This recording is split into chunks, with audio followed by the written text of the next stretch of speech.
let's look at an example on reading lines from a text file using the Java 6 and before, or basically before Java 7 way of reading files.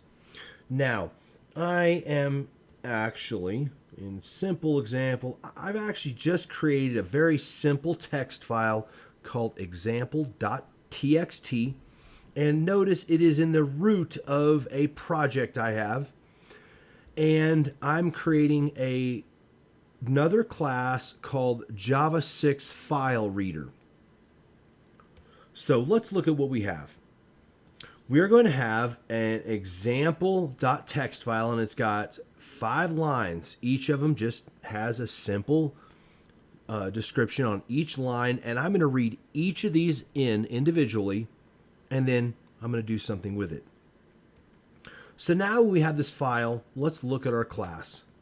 Let us look at a specific way of us calling a few things. Now, first of all, let me just do this. Now, for simplicity's sake, I'm actually creating a public static void main with the args, and I'm going to throw an IO exception just so I do not catch it in this example, and this is only for clarity.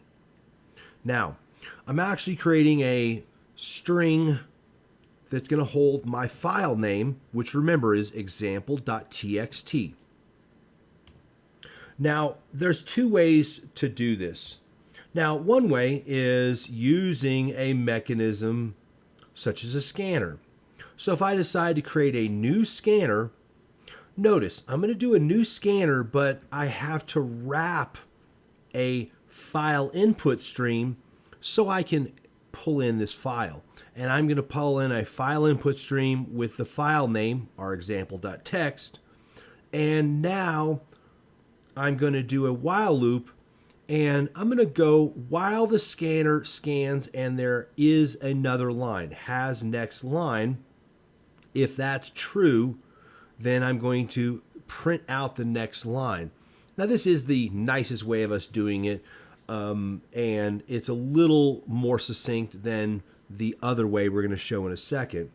And of course, we do have to close this scanner when we're done.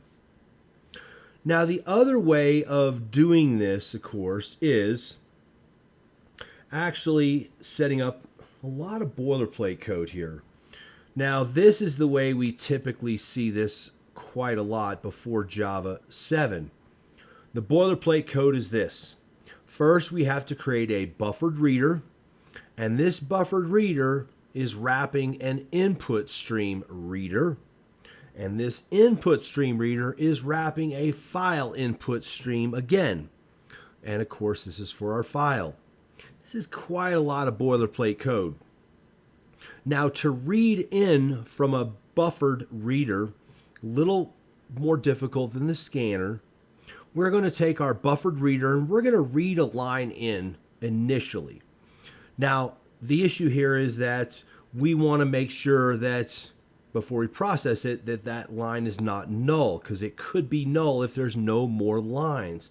So the first check we do is that line that has been read null or not? If it's not null, then we're going to print out the buffered reader and the line. Then we're going to actually read a line again. Buffered reader.readLine again. And then we're going to loop through this, and of course we still have to close our buffered reader. Now, as an example, let's actually look at what this is going to look like when we run this. Now, when we do a run as application, now we'll give it some space here.